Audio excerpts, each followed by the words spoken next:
النهارده هنتكلم على واحد من أهم المضادات الحيوية في السوق المصري وهو زيثرون. زيثرون بينزل شكلين، شكل للأدلتس على شكل 500 مللي جرام أقراص، في منه 3 قرص وفي منه 5 قرص، أو بينزل منه على شكل شراب تركيزه 200 مللي جرام على 5 مللي، ده للأطفال، في منه 3 جرعة وفي منه برضو 5 جرعة.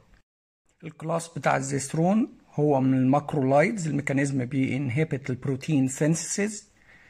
السبيكترم برود سبيكترم، بيشتغل على عدد كبير جدا من الميكروبس، جرام بوزيتيف وجرام نيجاتيف واتيبيكال، من المضادات الحيويه القليله اللي شغاله على اتيبيكال اورجانيزمز، حاجه زي الليجيونيلا اللي بتعمل نمونيا بتيجي من التكييفات، حاجه زي الكلاميديا بتعمل سيكشوالي ترانسميتد ديزيزز وبتعمل برضو انفكشن للاي، حاجه زي التوكسوبلازما اللي بتعمل ابورشن في البريجنانت وومن. يبقى انا كصيدلي او كطبيب لازم ابقى عارف الزيثرون باستخداماته المختلفه بالجرعات المختلفه، لانه زي ما بقول مضاد حيوي جوكر، بينفع لاستخدامات كتير جدا وبيغطي لي عدد كبير من الميكروبس. بالاضافه لكده ان هو سيف ديورنج بريجنانسي، فاقدر استخدمه للبريجنانت وومن بكل امان، زيه زي البنسلينز والسيفالوسبورينز. طيب بالنسبه للاستخدامات، هناخد الاستخدامات مع الدوز. هنتكلم على الادلتس لوحدهم والبيدياتريكس لوحدهم. بالنسبه للادلتس هو شغال على كل انواع الابر ريسبيراتوري تراكت انفكشنز، يشتغل على اكيوت ساينوسايتس، بس طبعا انا بتكلم على بكتيريال انفكشن، يعني لو حد عنده التهاب جيوب انفيه بس معاها بكتيريال انفكشن مش فيرال. اكيوت ستريبتوكوكس فارنجايتس، اكيوت اوتايتس ميديا، يبقى التهابات الاذن الوسطى والتهابات الزور برضو شغال عليها. الجرعه بتاعته بتبقى قرص واحد 500 مللي لمده 3 ايام، وفي بعض الاطباء بيكتبوا لمده 5 ايام.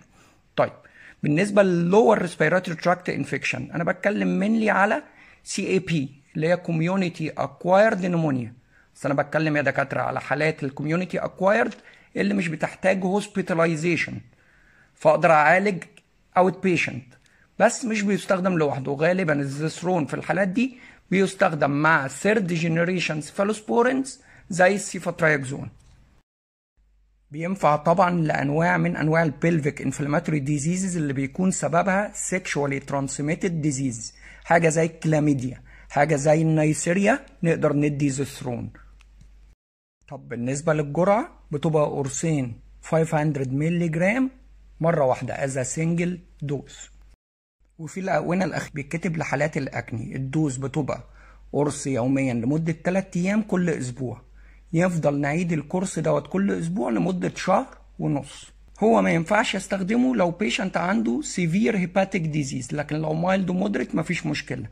بالنسبه للرينال امبيرمنت برضه ما ينفعش استخدمه لو سيفير رينال ديزيز او اند ستيج رينال ديزيز.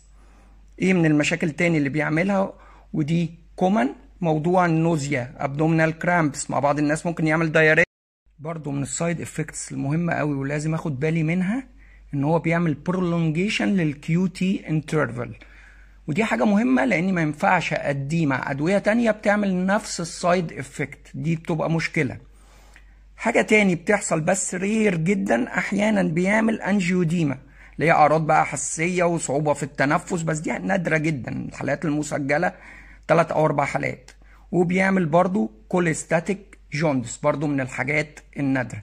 يبقى انا معايا مضاد حيوي جوكر ينفع لاغلب حالات الابر ريسبيراتوري تراكت انفكشن.